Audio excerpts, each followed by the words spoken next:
만나 뵙게 돼서 반갑습니다.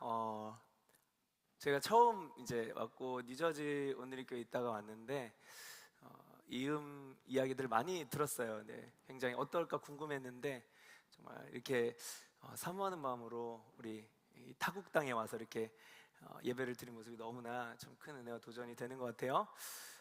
근데 이제 처음 이제 저를 불렀는데 이제 끝물에 저를 부른 것 같아서 여기는 이제 대학이 이때 다 종강인가 봐요, 그죠? 제가 처음 알았어요. 저는 이제 요 전에 한국에 있을 때 저도 이제 그 대학교에 그 청년부를 섬겼었는데 이제 한국의 이제 대학 시즌하고는 달라서 그때 저도 이제 종강하고 이러면서 그런 어떤 이벤트 하고 또 다음 학기를 새로운 시작을 또 준비하고 하는 그런 기억들이 좀 새록새록 떠오르는 것 같습니다. 그래서 오늘 이렇게 우리 여러분들 젊은 기운을 많이 받고 오늘 가도록 하겠습니다. 우리 오늘 같이 좀 주신 말씀 함께 좀 읽었으면 좋겠습니다. 요한복음 13장 34절 말씀입니다. 요한복음 13장 34절 말씀, 34절부터 38절 죄송합니다. 우리 저 여러분이 교독하시고 마지막 절을 함께 읽겠습니다. 제가 먼저 34절 읽을게요. 내가 너희에게 새 계명을 준다. 서로 사랑하라. 내가 너희를 사랑한 것 같이 너희도 서로 사랑하라. 너희가 서로 사랑하면 이로써 모든 사람들이 너희가 내 제자임을 알게 될 것이다. 시몬 베드로가 예수께 물었습니다. 주여, 어디로 가십니까? 예수께서 대답하셨습니다. 내가 가는 곳으로 네가 지금은 올 수 없지만 나중에는 오게 될 것이다. 베드로가 물었습니다. 주여, 어째서 제가 지금은 주님을 따라갈 수 없습니까? 주를 위해서라면 제 목숨도 바치겠습니다. 함께 읽겠습니다. 그러자 예수께서 대답하셨습니다. 내가 정말 나를 위해 내 목숨이라도 바치겠느냐? 내가 진실로 진실로 내게 말한다. 닭이 울기 전에 내가 나를 3번 부인할 것이다. 제가 지금 이 노래를 하나 좀 소개하려고 그러는데요. 이 세상 노래예요. 제가 한 소절 불러보려고 준비를 했는데 너무 이렇게 거룩한 분위기여서 이게 좀 어울릴까 모르겠는데 그래도 한번 해보겠습니다. 혹시 아시는지 모르겠어요? 사랑을 노력한다는 게 말이 되니 말이 되니. 혹시 아시나요? 알아요. 한 6년 전에 나온 것 같아요. 박원의 노력이라는 찬양이 아니라 노래죠. 네. 긴장이 좀 되네요. 네. 이 가사를 보시면은 자기랑 이제 교제하는 이 자매님한테 마음이 식은 거예요. 근데 그래도 이 관계가 이게 좀 불쌍하기도 하고 안타깝기도 하고 이게 그래도 끊는 건 좀 아닌 것 같아서 좀 다시 좋아하는 마음을 막 가져보려고 노력을 했다는 거죠. 근데 이게 사랑이라는 감정이 노력한다고 나오면 그게 진짜 사랑이 맞나? 그럼 말이 안 되는 거다라는 이 내용을 담은 노래죠. 이게 세상에서 말하는 사랑의 정의라는 겁니다. 이 감정으로 우러나와야만 되는 것, 그리고 그것이 없다면 그런 사랑은 진짜 사랑이 아니다라고 이야기하는 거예요. 여러분, 그렇게 되면요 여기서 결혼한 사람이 저와 우리 전 목사님일 텐데 저희들 다 이혼해야 돼요. 가짜 사랑을 하고 있는 거기 때문에. 이 사랑이라는 감정, 이거는 길어야 이 화학적인 이 감정도 반응은 한 3년 된다고들 하죠. 그 이후에 그러면은 사랑의 감정이 없는데 뭘로 살아요? 이거는 헤어져야 맞는 거잖아요. 진짜 사랑이 아니니까. 이게 세상이 말하는 사랑이다라는 거죠. 오늘 우리가 함께 나눌 하나님의 사랑의 그 모습은 이 하나님을 사랑하는 것, 그리고 하나님께서 우리를 사랑해 주신 그 모습을 함께 나누려고 해요. 하나님을 사랑하는 우리의 모습은 내가 다른 사람을 사랑하는 것으로 표현이 되어야 됩니다. 예수님께서 우리를 사랑하셨고 우리가 예수님을 사랑하는 것은 서로 쌍방으로만 사랑하는 게 아니에요. 우리가 예수님을 사랑하는 마음을 다른 이를 사랑함으로 그것을 표현해 달라고 우리 주님 말씀하고 계시는 거죠. 이때 다른 이를 사랑하는 것, 우리가 성경 표현대로 이웃사랑이라고 하죠. 이웃사랑. 이것은 감정적인 것의 영역을 벗어나는 것을 이야기하는 거예요. 아까 제가 말씀드린 세상의 기준으로 하면요, 이 하나님을 온전히 사랑할 수 없게 되는 거예요. 이웃을 사랑하는 이 감정, 여러분들 지금 옆사람 한 번씩 봐주시겠어요? 감정적으로 막 사랑이 막 끌어오르십니까? 공동체이기 때문에 예, 이렇게 고백하시는 거 너무 대단합니다. 네. 사랑하기로 우리가 결정하고 서로 사랑하는 게 맞다라고 우리가 믿기 때문에 사랑하는 거예요. 감정에 이끌려서 막 하는 게 아니라는 거죠. 근데 이런 감정에 이끌리지 않으면 어떻게 해야 돼요? 우리는 이 사랑을 하는 게 맞다라고 한다면 뭘 해야 되죠? 노력이라는 걸 해야 돼요. 근데 이 세상적인 노력을 제가 말씀드리는 것이 아닙니다. 내가 열심히 노력해서 사랑이 될지 안 될지가 결정되는 게 아니라 이미 예수님의 무한한 사랑을 받은 자들의 그 받은 리스판스로서 내가 노력을 할 수 있다는 거예요. 우리 이런 노력의 모습을 제가 오늘 우리 여러분께 도전하고 싶습니다. 3가지로 함께 도전하기를 원해요. 먼저 첫 번째는 사랑의 기준을 바꿔야 한다는 겁니다. 사랑의 기준을 바꿔야 한다. 오늘 본문 34절 보시면은 너희에게 새 계명을 주는데 서로 사랑하라. 내가 너희를 사랑한 것 같이 너희도 서로 사랑하라 말씀하고 계세요. 여기 보면은 서로 사랑하라는 계명은 이때 새로 주신 게 아니에요. 이미 구약 시대 때부터 이 레위기 19장 18절을 보면은 내 이웃을 사랑하라라는 계명이 있죠. 이때 이 새 계명을 준다라고 말씀하신 거는 없던 계명을 새로 말씀하시는 게 아니라 계명의 이 사랑의 기준을 변경하라는 거예요.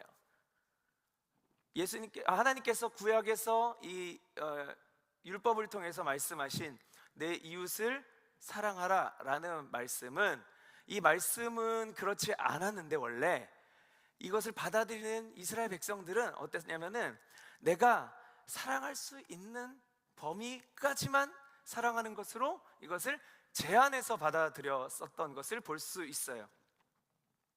여기에는 이 원수는 포함이 되지 않죠. 내가 사랑하기 어려운, 사랑이 불가능한 사람은 포함되지 않는 거예요. 이웃을 사랑한다 하더라도 나와 이해관계는 없지만 나에게 피해를 주지 않는, 내가 적으로 간주하지 않는 그런 정도의 사람은 내가 선의로 베풀 수 있어요. 내가 좀 섬기고 봉사할 수 있어요. 그 정도의 사랑까지만 생각했다라는 거예요. 나와 아무런 어떤 이해관계가 없을 때, 이익은 나한테 주지 않더라도 적어도 나에게 손해가 가는 사람이 아닌 선에서 나는 사랑을 할 수 있다. 자, 근데 하나님께서 처음 말씀하신 계명은 그 의도가 아니었거든요. 근데 이것을 받아들이는 이 사람이 이것을 제한해 버렸어요. 예수님께서 어때요? 그 잘못된 기준을 변경하라라고 오셔서 이 원래 있던 계명을 쉽게 말해서 리뉴얼한 겁니다. 갱신한 거죠. 마태복음 5장 46절을 보니까요, 예수님이 이렇게 말씀하세요. 너희가 너희를 사랑하는 사람을 사랑하는 것, 나를 좋아해 주는 사람을 좋아하는 거는 누구도 할 수 있는 거지 않냐. 세리도 할 수 있지 않냐. 세리가 누구냐면은 세리라는 여자 이름도 있지만 그 이름이 아니라 세금을 걷는 이 민족의 배신자였죠. 그러니까 쉽게 말해서 여기서 세리를 얘기하는 거는 어떤 죄인, 세속적인 사람, 그리스도인이 아닌 사람, 하나님의 어떤 뜻과 하나님의 가치에 반하는 그런 사람을 상징하는 거예요. 즉 예수님을 믿지 않는, 예수님의 사랑을 아직 누려보지 못한 다른 사람들도 이런 사랑은 당연히 한다라는 거예요. 나를 사랑해주는 사람은 죄인이어도 사랑할 수 있다는 거예요.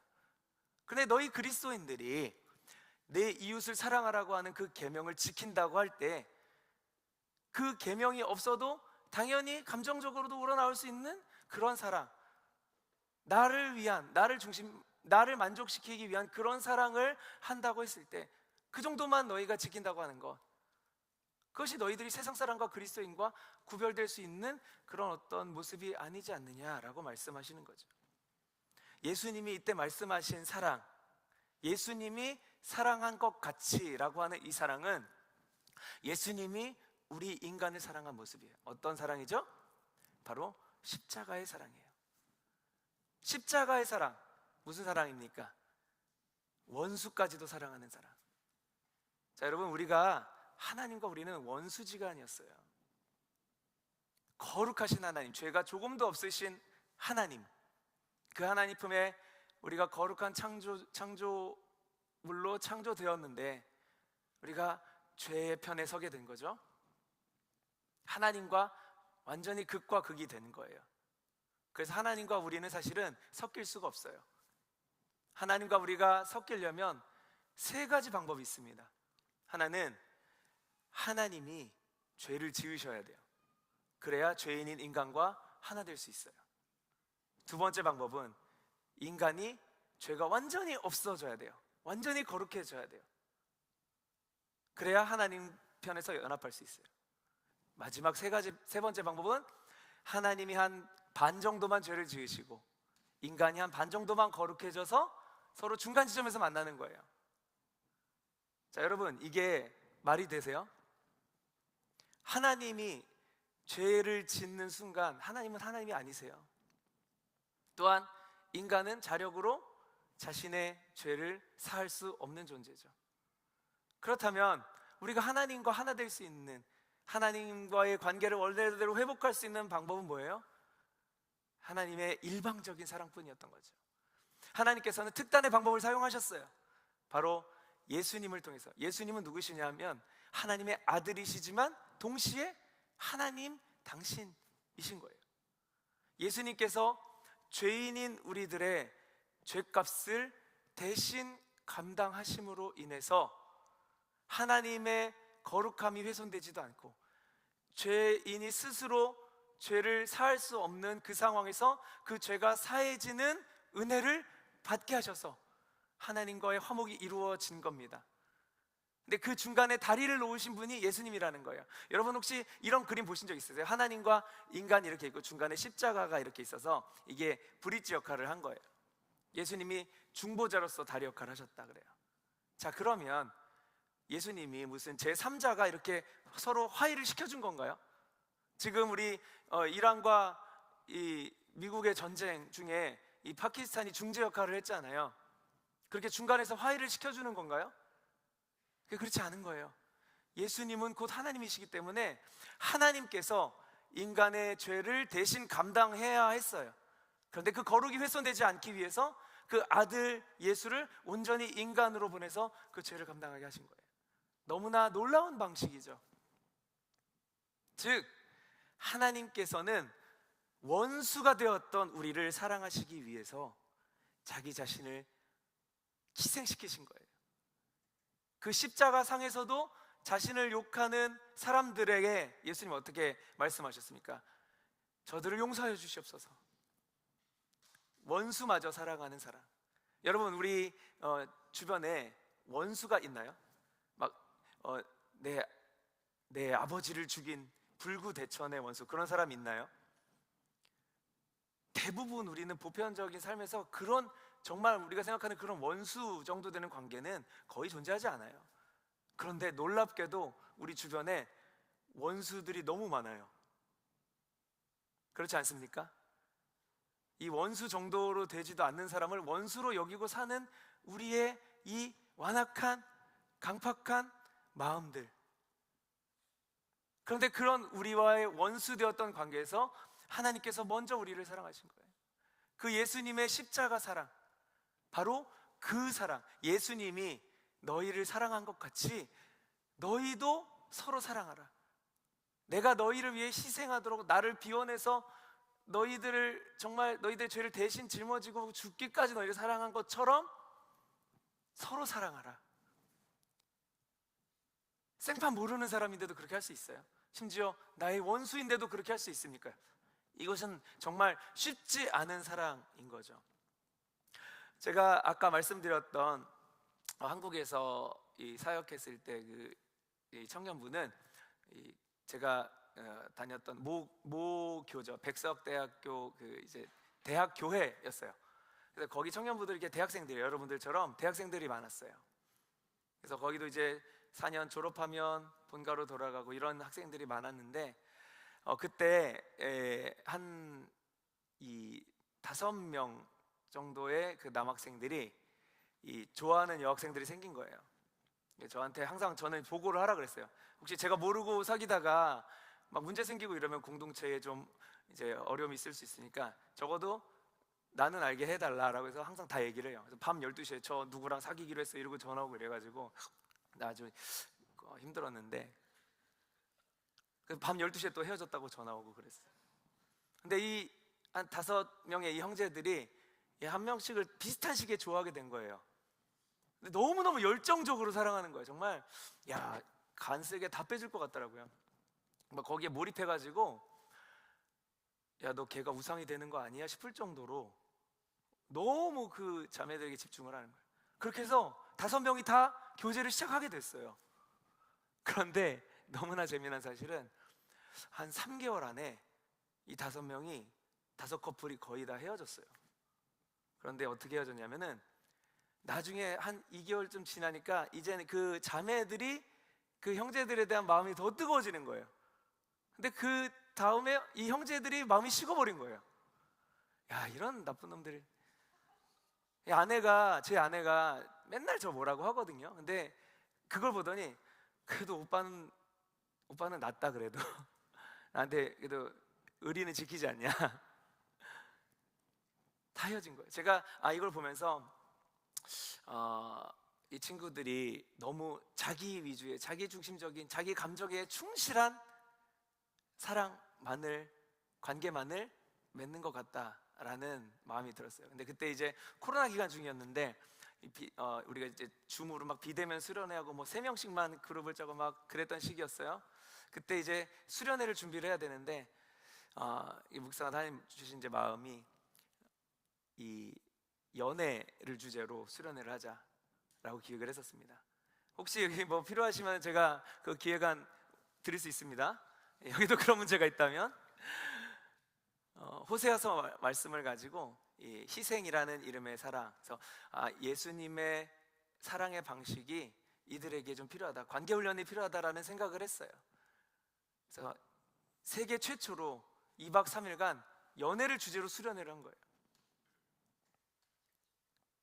원수까지도 사랑해야 하는 이 사랑, 원수인 나를 사랑해 주신, 그래서 원수였던 하나님과의 관계를 온전히 회복하게 하신 그 회복이 증명되는 모습이 내가 네 이웃을 내가 너희를 사랑한 것처럼 사랑해라 라고 예수님 말씀하시는 거죠. 그래서 하나님 사랑과 이웃 사랑은 그런 상관관계가 있는 거예요. 하나님을 사랑하는 모습은 이웃 사랑으로 증명이 되어야 하는 거죠. 내가 이웃을 열심히 사랑하면 그 사랑하는 모습을 보고 하나님이 내가 널 사랑해 줄지 안 사랑해 줄지 결정할 게가 아니라는 거예요. 이미 하나님 먼저 사랑하셨어요. 그 사랑의 은혜를 받았다고 확신하고 믿는 자들이라면 이웃을 사랑할 수 있어야 되는 거예요. 어떻게? 예수님이 원수였던 나를 용서하고 사랑한 것처럼. 그러니까 우리가 그런 사랑을 받았는데 우리는 다른 사람을 그렇게 사랑하지 못한다는 거예요. 제가 이 운전할 때 이런 경험이 한번 있었습니다. 막 운전을 하는데 어떤 차가 제 앞으로 확 끼어들었어요. 제가 이런 거를 이제 정말 못 참거든요.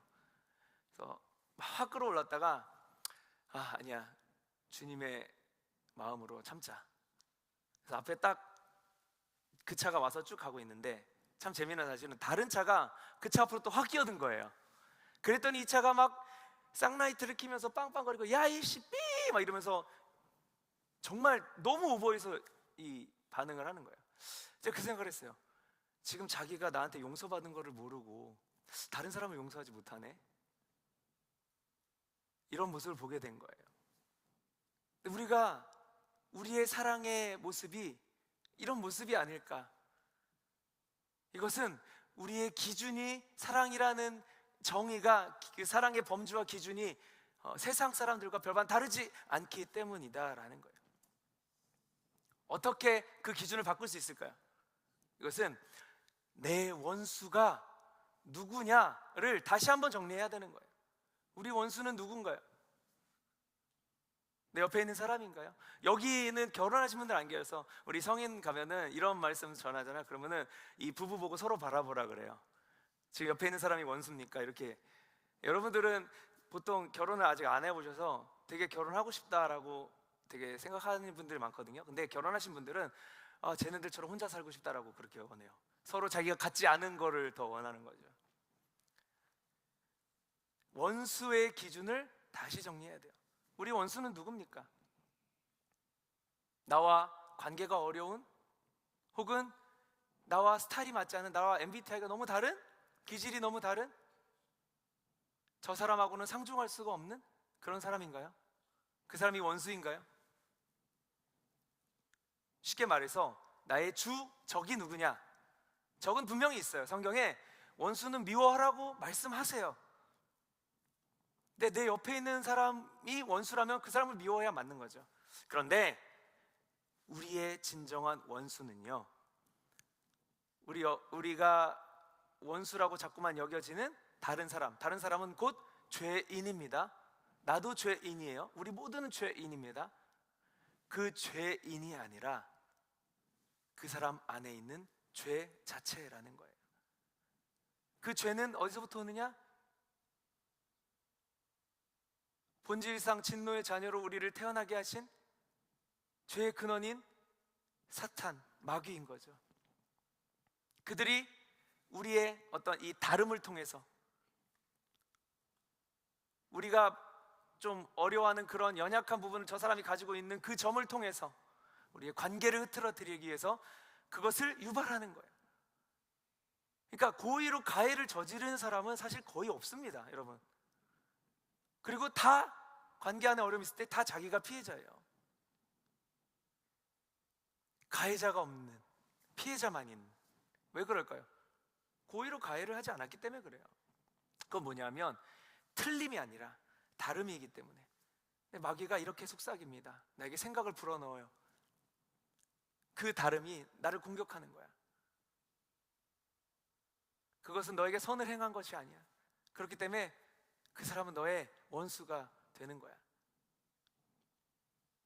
마귀가 자기 모습, 마귀의 이런 무서운 모습을 하고 나 마귀인데 제가 너 원수 맞아, 이렇게 얘기하지 않습니다. 마귀는 자신의 존재를 숨겨요. 그리고 다른 이에게 깃들어서, 혹은 그 다른 이를 바라보는 나의 이 연약한 죄성의 마음에 깃들어서 서로를 이간질합니다. 이게 마귀의 공동체를 깨뜨리려는 전략이에요. 그럴 때 우리는 지금의 상황을 영적인 상황으로 온전히 분별할 수 있어야 돼요. 영적인 눈으로 이 상황을 바라봤을 때 어떻습니까? 지금 이 사람과 관계를 통해서 어떻습니까? 우리의 서로를 사랑하라고 말씀하신 그 말씀을 지키지 못하게 우리의 마음을 휘저어 놓는 거예요. 우리의 원수는 바로 그 사탄, 마귀가 되는 겁니다. 사탄의 주 전략이에요. 공동체를 분열시켜요. 그래야 예배가 무너지거든요. 그런데 우리가 그 죄인이 아닌 그 안에 죄만을 미워하는 모습은 우리가 하나님의 거룩을 쫓는 모습이에요. 거룩하신 하나님과 죄 가운데 중간지대는 절대 없습니다. 우리가 죄로부터 멀어지기로 결정하는 순간 우리는 거룩과 가까워지는 거예요. 즉 우리가 죄를 미워하고 정말 우리의 진정한 원수를 철저하게 미워하기로 결정하는 순간 우리는 하나님과 가까워진, 하나님과 화목해 된 모습을 온전히 증명하게 된다라는 거죠. 그러려면 이 사랑의 기준을 바꿔야 하는 거예요. 사랑의 기준을 바꾸려면 원수의 기준부터 바꿔야 하는 거죠. 우리에게 사랑의 대상으로 허락하신 우리의 지체들이 원수가 아니라 그 지체를 통해, 그 관계를 통해 죄 짓게 만드는, 죄의 마음을 들게 만드는 그 사탄의 이 영적 접근이 우리의 주적이다, 우리의 원수다라고 우리가 온전히 인식할 수 있어야 한다는 거예요. 오늘 저와 여러분 안에 이 사랑의 기준이 온전히 변화질 수 있는 은혜가 있기를 축복합니다. 자, 두 번째 도전은요, 바로 이 사랑이야말로 제자라는 정체성을 보여준다라는 사실을 믿어야 한다는 거예요. 누구의 제자요? 바로 예수님의 제자죠. 35절 말씀 보면 너희가 서로 사랑할 때 그때 너희가 내 제자인 것을 세상에서 알게 될 거다라고 말씀하고 있습니다. 자, 예수님의 제자라는 것은 이 세상과 구별되었다라는 걸 말해요. 아까도 말씀드렸지만 세상에서도 다 하는 사랑, 내 만족을 위한, 내 감정의 어떤 성취를 위한 이기적인 사랑, 이것을 우리가 에로스의 사랑이라고 하죠. 자기중심적인 사랑. 오늘 말씀하신 예수님의 사랑은 아가페의 사랑이에요. 진정한 희생의 사랑. 그런 세상에서도 다 하는 이기적인 사랑은 세상의 논리입니다. 세상의 가치관이에요. 세상의 아이덴티티. 지금 이 세상은 하나님이 창조하신 세상이지만 사탄이 불법으로 점거하고 있는 상태인 거죠. 그렇다면 사탄이 자신의 가치관과 논리로, 자신의 원칙으로 이 세상을 경영해 가고 있어요. 그리고 모든 세상 사람들은 그것도 모르고 그 세상 논리에 편승해서 살고 있습니다. 어떤 논리예요? 바로 약육강식. 강자가 약자를 집어삼켜야 되는 사실, 서로 경쟁을 해서 성공을 해야 되는 세상, 희생은 바보 같은 행동이라고 가르치는 세상. 왜요? 사탄은 하나님을 정말 미워합니다. 그래서 하나님의 모든 가치와 반대되는 가치로 하나님의 자녀로 살아가야 될 사람들을 다 변질시켜 버리는 거예요. 이게 하나님을 제일 괴롭게 하는 거라는 걸 알기 때문에 예수님은 바로 그 세상의 가치와 논리를 거스르라고 말씀하시는 거예요. 그래야 예수님의 제자라는 사실이 온전히 증명이 되고 구별이 될 테니까요. 우리가 예수님의 제자라고 하면서 세상 사람들과 똑같은 가치관과 그 가치관에 입각한 사랑의 방식만을 수행한다면 우리가 제자인지 어떻게 알겠어요? 그 사랑 포함해서 더 넓은 개념의 사랑, 그리스도인들만이 할 수 있는 그 사랑을 우리가 순종해야 그때 세상이 저들이 그리스도인이구나, 저들이 예수님의 제자구나라는 걸 알 수 있다라는 거예요. 예수님은 예수님의 제자라는 것, 스승과 제자라는 것, 서로 닮는 거죠. 누구 밑에서 공부하고 누구 밑에서 배우느냐에 따라서 그 스타일이 그 선생님의 스타일로 닮아가는 거예요.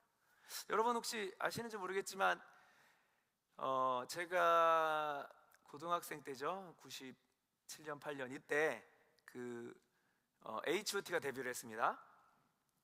SM 엔터테인먼트에서. 근데 H.O.T는 사실 프로젝트 팀이었어요.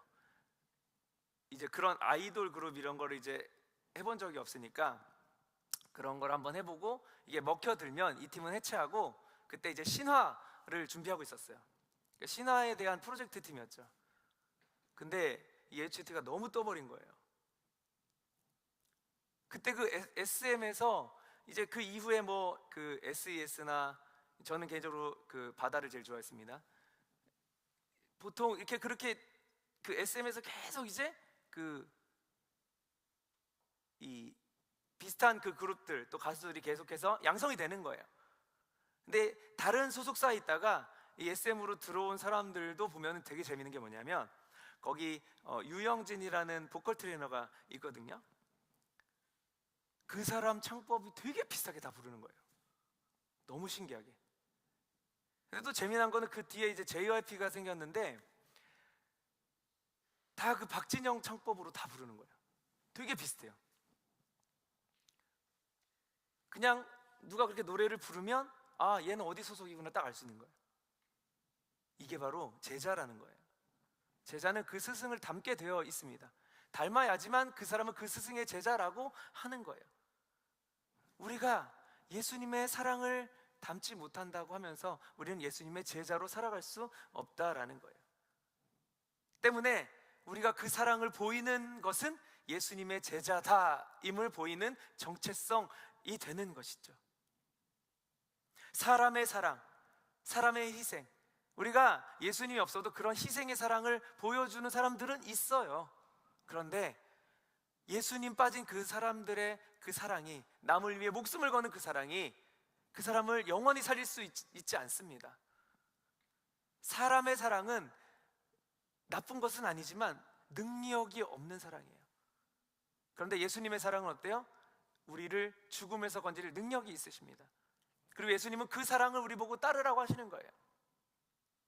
하나님께서 예수님이 인간이 되셔서 이 땅에 오셨습니다. 그래서 예수님은 인간이기도 하고 신이기도 하세요. 이 땅에서 예수님이 받는 고난과 모든 이 일들은 인간으로서 하신 겁니다. 인간의 연약함을 가지고 하신 거예요. 하지만 마지막에 십자가에서 죽으실 때까지 인간의 그런 연약함으로, 그래서 인간의 그 이 두려움과 아픔을 다 그대로 느끼셨어요. 그런데 마지막 십자가에서 부활하셨을 때 그 부활의 능력은 신적인 능력이었습니다. 그리고 예수님께서 각자 자기 십자가를 지고 내 길을 따르라고 말씀하세요. 자, 그런데 우리가 예수님하고 똑같이 계속 고난받고 믿음을 인해서 희생당하고 하다가 십자가에서 우리가 죽었어요. 근데 우리가 부활할 수 있습니까? 우리 스스로 부활할 수 없어요. 그런데 예수님의 그 십자가의 길을 함께 따르기만 하면 예수님만이 이루신 부활의 능력이 선물로 주어진다라는 거예요. 아니, 이미 그 부활을 선물로 받은 구원의 은혜와 확신이 있는 자들이 예수님의 그 과정 가운데 있는 길을 따른다라는 거죠. 누가복음 6장 40절을 보시면 이런 말씀이 있습니다. 우리 아까 공동체 성경 읽기에도 나왔죠. 학생이 스승보다 나을 수는 없어요. 그렇지만 스승한테 배우면 스승처럼 될 수 있다는 게 바로 이 말씀입니다. 우리 스스로는 우리가 열심히 십자가의 희생의 사랑을 베푼다 그래서 다른 사람이 변화되거나 혹은 죽음이 생명이 되거나 하는 능력을 발현할 수 없습니다. 하지만 그 부활의 그 사랑의 은혜의 수혜자들이라면 그 길을 따를 때 그 예수님의 능력이 나를 통해서 발현이 되는 거예요. 그래서 우리는 이렇게 기도해야 돼요. 하나님, 나를 통해 나에게 이 사랑할 수 있는 능력을 주세요가 아니라 예수님이 사랑하신 그 능력이 나를 통해서 흘러가게 해주세요 라고 기도할 수 있어야 되는 거예요. 우리가 기도를 나에게 능력을 달라는, 능력을 구하는 기도가 되어서는 안 되는 거예요. 예수님의 능력이 나를 통해서 보여지게 해달라고 기도할 수 있는 거죠. 그것이 바로 우리가 각자의 십자가를 지고 우리가 원수를 사랑할 수 없는 존재들임에도 원수를 사랑하기로 결정하고 나아가야 하는 길이다라는 거예요. 즉, 은혜를 받았다는 사실을 믿는 자가 그 믿음으로 인해서 결단하는 사랑이 바로 예수님이 우리를 사랑한 것 같은 사랑이다라는 거예요. 이 사랑은 우리의 노력으로, 우리의 애씀으로 절대 이루어지지 않습니다. 그것은 우리가 결단하고 기도할 때 우리를 도와주시는, 우리와 함께하는 성령님이 계속해서 생각나게 하시고 불편하게 하셔서 그것을 순종하지 않으면 불편해지는 그런 상황들을 만드시는 거예요. 그래서 순종할 수밖에 없게끔 계속해서 우리를 몰아가시는 거죠. 그래서 마지막 세 번째 도전하고 싶은 것은 바로 사랑은 결심이 아니라 훈련이 필요하다라는 거 우리가 깨달아야 한다는 겁니다. 마지막에 36, 37, 38절을 보시면요, 이 베드로는 예수님이 어딜 가든 자기가 목숨을 걸고 그 길을 따르겠다라고 해요. 근데 결과는 우리가 다 알고 있지 않아요? 베드로는 결국 예수님을 부인하게 됩니다. 예수님도 이때 그걸 아시고 너는 나를 부인할 것이다. 너 나 진짜 따라올 수 있어? 근데 너 나중에 나 부인할 거야. 이렇게 말씀하시는 거예요. 그 예수님이 야, 넌 못해를 말씀하시는 게 아닙니다. 네가 지금의 그 상태, 그 세상 가치관으로만 있는 그 사랑의 이 크기만으로는 이 길은 따라올 수가 없어. 베드로가 말로는 목숨을 지키겠다 했지만 정말 목숨이 위태로워지니까 어때요? 도망가잖아요. 베드로뿐만이 아니라 모든 제자들이. 근데 나중에 성령이 임하니까 결국은 자신의 목숨을 바치는 그런 사랑의 길을, 십자가의 길을 걷게 되었다라는 거죠. 베드로가 그 이후에 자기 실패를 듣고 자기가 열심히 노력해서 순종의 길로 나아간 것이 아니라는 거예요. 그 이후에 마가다락방의 성령의 임재를 통해서, 성령께서 허락하시는 능력을 통해서, 이 외경에 보면은요, 그 도마복음이라는 외경이 있어요. 거기에 보면은 이 베드로의 마지막 죽음의 장면이 기록이 되어 있습니다. 베드로는 우리가 알고 있는 대로 십자가에 거꾸로 매달려서 순교하게 되죠. 내가 예수님처럼 똑같이 이 바른 자세로 십자가에 달릴 수 없다 이래서. 근데 이 거꾸로 이 십자가에 달려서 이렇게 사형대 앞으로 이렇게 달려서 나아가는 베드로 옆에 그 베드로의 아내도 똑같이 십자가에 달려서 나갑니다. 그때 베드로가 아내에게 이렇게 얘기해요. 우리 주님만 바라봅시다. 주님만 바라봅시다. 무슨 말이에요? 인간적으로는 너무너무 두렵고 무서운 거예요. 고통스러운 거예요. 그 길이 막 즐거워서 가는 게 아니라는 거예요. 그렇다면 옛날엔 안 됐던 그 순종의 길이 베드로가 열심히 노력해서 된 거냐? 그렇지 않은 거죠. 그 길에 도망치지 않고 순종할 수 있었던 것은 성령께서 도움을 주셨기 때문이다라는 거예요. 그런데 아직 이 시점에서는 예수님은 아셨던 거죠. 베드로는 아직까지 자기 열심으로, 자기 어떤 그 의로, 이들이 예수님을 사랑하고 따랐다고 하는, 예수님을 사랑했다고 하는 것은 예수님한테 얻을 게 있다라고 봤기 때문에 조건적으로 사랑했던 거예요. 자기를 위한 사랑이었죠.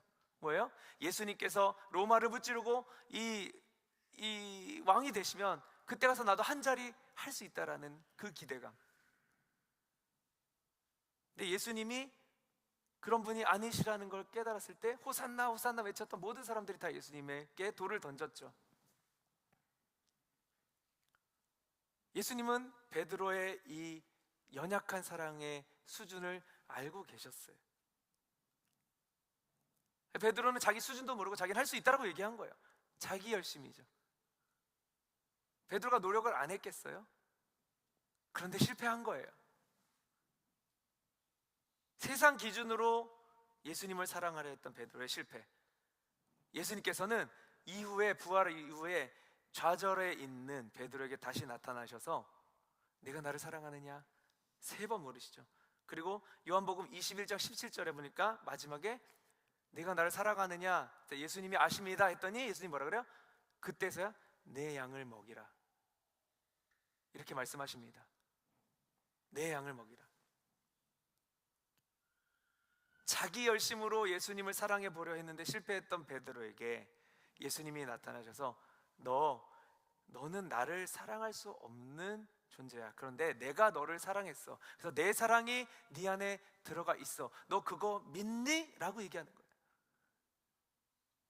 베드로는 계속해서 첫 번째, 두 번째 똑같은 질문을 하셨을 때 이전처럼 내가 아무리 봐도 내 속에는 예수님을 그렇게 사랑할 수 있는 게 없는 거를 그때 깨달은 거죠. 그래서 그때서는 말을 못하는 거예요.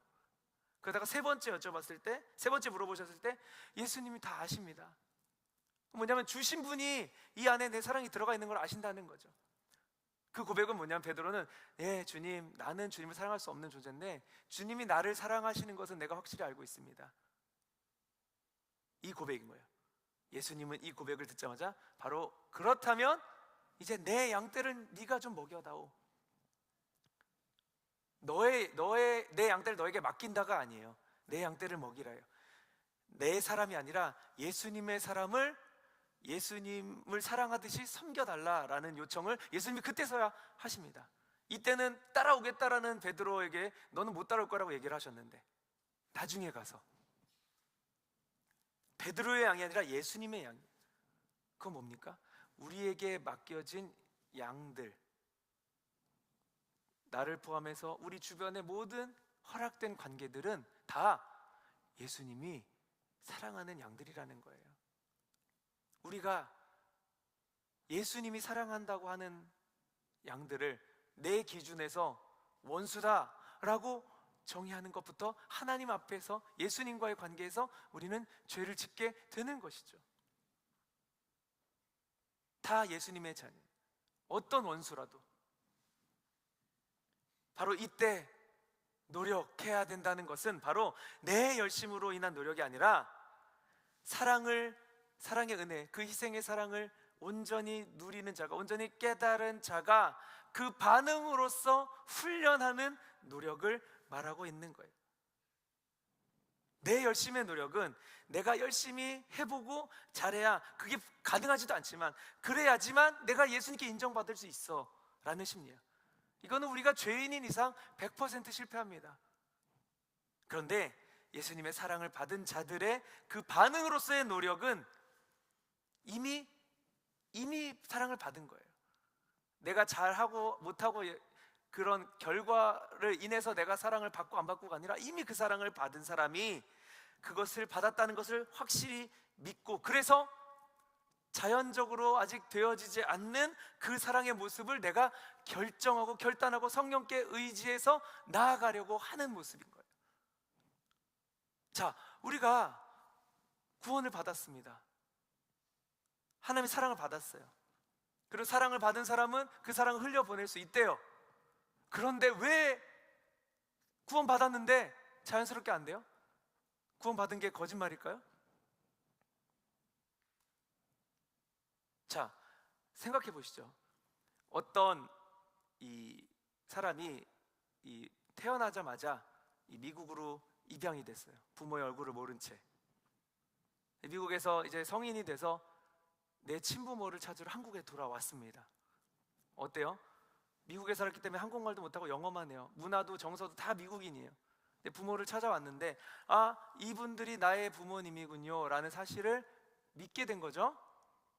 그럼 그 믿게 된 순간 자동적으로 정서와 문화가 일치가 되나요? 아니에요. 부모라는 사실을 믿게 된 이후부터 가까워지려고 노력을 하게 되는 거죠. 연습을 하게 되는 거죠. 똑같습니다. 우리는 하나님을 예배하기 위해 창조되었어요. 하나님께 영광이 되어지게 창조되었어요. 근데 우리가 타락함으로 해서 하나님과 관계가 멀어져서 우리는 하나님의 창조하신 목적대로 살지 못하게 됐습니다. 그런데 우리가 구원의 은혜를 얻고 다시 하나님과 화목하게 됐어요. 그런데 자동적으로 하나님의 영광을 위해 살지 못해요. 입양된 자녀가 친부모를 찾은 순간이죠. 그렇다면 우리는 하나님이 나의 친부모다라는 믿음이 있으면 이제부터 그 부모의 가치관대로 살아가기로 결정하고 노력하는 거예요. 관습을 바꿔야 되는 거예요. 아직까지 우리는 육신의 이 죄덩어린 육신을 입고 있기 때문에, 옛사람이 아직 남아있기 때문에 새 사람을 얻었지만, 그래서 여러분, 원수를 그냥 마음껏 마음 편하게 미워하고 싶은데 막 사랑해야 되는 이 부담, 이 불편함이 생기는 거는 구원을 받았다는 증거예요. 왜요? 구원을 못 받은 사람은 이 불편함이 없어요. 왜냐하면 싸울 대상이 없기 때문에, 옛사람만 있기 때문에. 근데 구원받은 사람은 새 사람만 있어서 싸울 대상이 없어서 편해지는 게 구원받은 게 아니라 아직 남아있는 옛사람과 새 사람이 부딪히는 이 영적 전쟁을 하는 거예요. 너무 불편해지는 거예요. 이게 바로 구원받은 증거입니다, 여러분. 여러분, 그 교회 다니고 신앙생활 하면서 막 잘 풀리고 막 모든 게 다 잘 됐습니까? 한번 그 신앙생활 점검해 보셔야 될 것 같아요. 저도 교회 다니기 시작하면서, 제가 중학교 때 이 그 여학생들 만나러 교회를 처음 갔었어요. 막 이렇게 그 찬양팀 같은 거 해보고 싶어가지고, 음악을 좋아했어가지고. 그런 걸 통해서 하나님이 인도를 하신 거예요. 근데 교회를 다니면서부터 인생이 되게 피곤해지기 시작하더라고요. 그때부터 부딪힘이 생기는 거예요, 옛사람하고. 그러니까 그게 맞더라고요. 우리 그 어노인팅의 전신인 다리 놓는 사람들에서 예배 컨퍼런스 같은 걸 할 때 주로 외쳤던 어떤 그 센텐스가 있습니다. 뭐냐면은 예배는 습득되어진다라는 거예요. 우리는 예배하기 위해 창조되었지만 예배할 만한 것을 잃어버린 채로 너무나 오랫동안 살아왔어요. 그런데 그것이 하나님 앞에 온전히 다시 한번 회복돼서 자동적으로 예배를 어떻게 하는지 알게 되지 않는다는 거예요. 예배를 배워야 된다는 거예요. 예배를 연습해야 된다는 거예요. 마찬가지입니다. 원수를 사랑해야 함을 깨닫고 믿은 하나님의 자녀와의 관계가 회복된 자들은 원수 사랑을 연습하고 훈련해야 하는 거예요. 그것이 이미 그 사랑을 주신 그 사랑의 은혜가 내 안에서 보여지는, 증명되는 모습이 되는 것입니다. 그래서 사랑은 노력이 필요하다. 사랑을 노력하는 게 말이 되니? 라는 질문에 말이 되지 라고 답할 수 있어야 한다는 거죠. 말씀을 정리합니다. 그리스도인의 사랑은 자연스럽게 되는 것이 아니라 의도적으로 살아내야 하는 삶입니다. 근데 이게 쉬운 길이 아니에요. 우리의 죄성에 있어서. 그런데 내 노력으로 되어지지 않는 불가능한 길이기 때문에 내가 하는 게 아닙니다. 나에게 허락하신 성령의 능력을 통해서 이미 승리하신, 이미 그 사랑을 이루신 예수님 앞에 그저 나는 믿음의 경주를 해 나아가면 되는 거예요. 의지적으로 순종을 결정하면 되는 겁니다. 그래서 예수님의 사랑은 우리의 자연스러운 감정으로부터가 아니라 믿음에 의해서, 감정이 따라오지 않더라도 믿음에 의해서 노력하는 거예요. 오늘 그런 결단을 통해 우리가 이미 받은 십자가의 사랑이 확인되는, 그리고 그 결단 위에 성령께서 능력을 부으셔서 우리 안에 많은 열매를 맺으시는 저와 여러분의 삶이 될 수 있기를 예수님의 이름으로 축복합니다. 우리 함께 한 가지만 같이 합심해서 기도했으면 좋겠습니다. 하나님,